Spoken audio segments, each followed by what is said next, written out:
काश मैंने खुद को समझा लिया होता और वह सब अपनी बेटी के साथ ना किया होता तो आज मुझे पछताना ना पड़ता।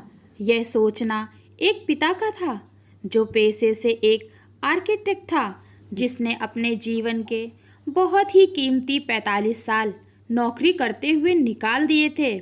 इस कहानी में हम यह देखेंगे कि आर्किटेक्ट कैसे अपने किए पर बाद में पछताता है और कैसे बाद में उसको एहसास होता है, तब वो मन ही मन बहुत परेशान हो जाता है।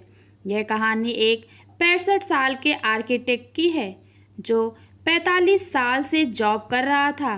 अब उसे जॉब करने का मन नहीं था।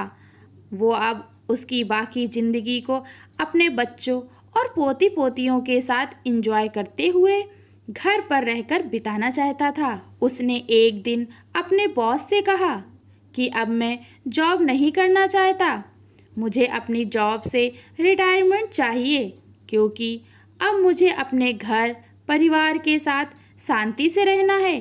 रोज रोज इस भाग दौड़ भरी जिंदगी के वजह से अपने परिवार को कभी समय ही नहीं दे पाया, सिर्फ कमाने में ही लगा रहा। अब अपना बचा हुआ सारा समय अपने परिवार को देना चाहता हूँ।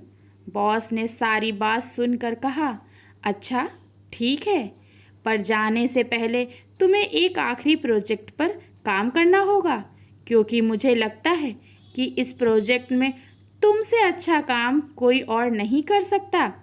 ये प्रोजेक्ट हमारे लिए बहुत ही बड़ा और महत्वपूर्ण है। इस प्रोजेक्ट के ख़त्म होने पर हम सभी तुम्हें अच्छे से विदाई देंगे। आर्किटेक्ट बोला, अच्छा ठीक है, जहाँ इतने साल काम किया वहाँ एक प्रोजेक्ट और सही। और फिर वह बॉस का कहना भी कैसे टाल सकता था। उसने काम करने के लिए हाँ कर दी।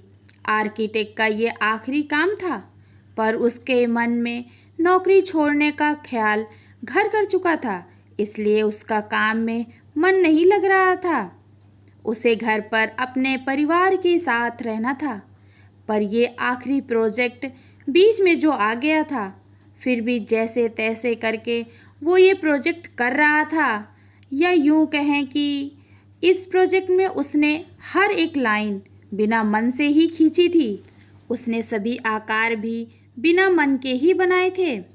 उसने अपने सभी प्रोजेक्ट इन 45 सालों में बहुत ही अच्छे से किए थे, पर अब उसका मन अपने इस आखिरी प्रोजेक्ट में बिल्कुल भी नहीं लग रहा था।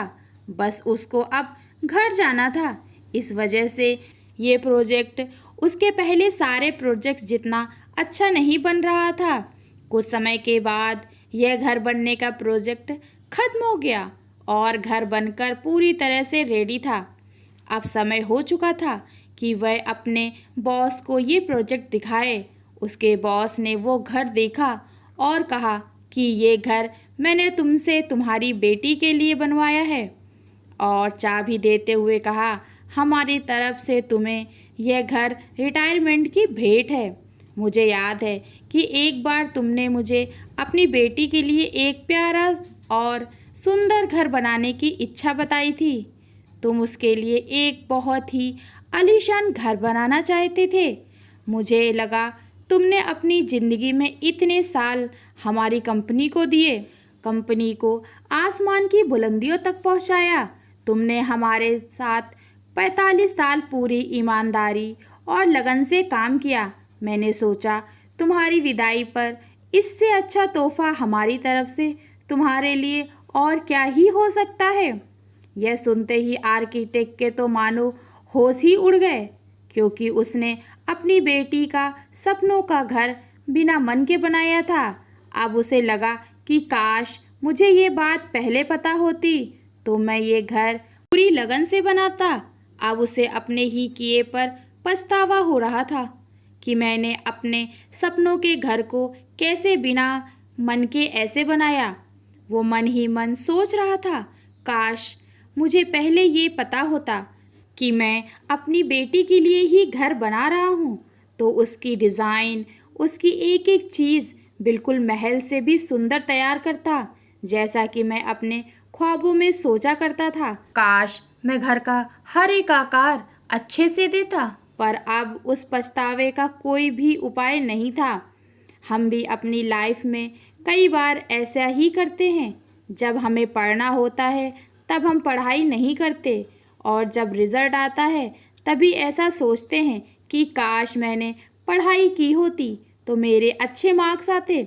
ऐसे ही जब हम युवा होते हैं और मेहनत करने का समय होता है तो वह समय हम बेकार की चीज़ों में व्यर्थ कर देते हैं। किंतु समय निकलने के बाद जब हम परेशानियों में होते हैं तो पिछला समय याद करके पछताते हैं और सोचते हैं कि काश उस समय हमने मेहनत कर ली होती तो आज किसी मुकाम पर होते। हमें जो जिस समय पर करना होता है वो हम नहीं करते हैं और बाद में पछताते हैं जब उसका कोई मतलब ही नहीं रह जाता।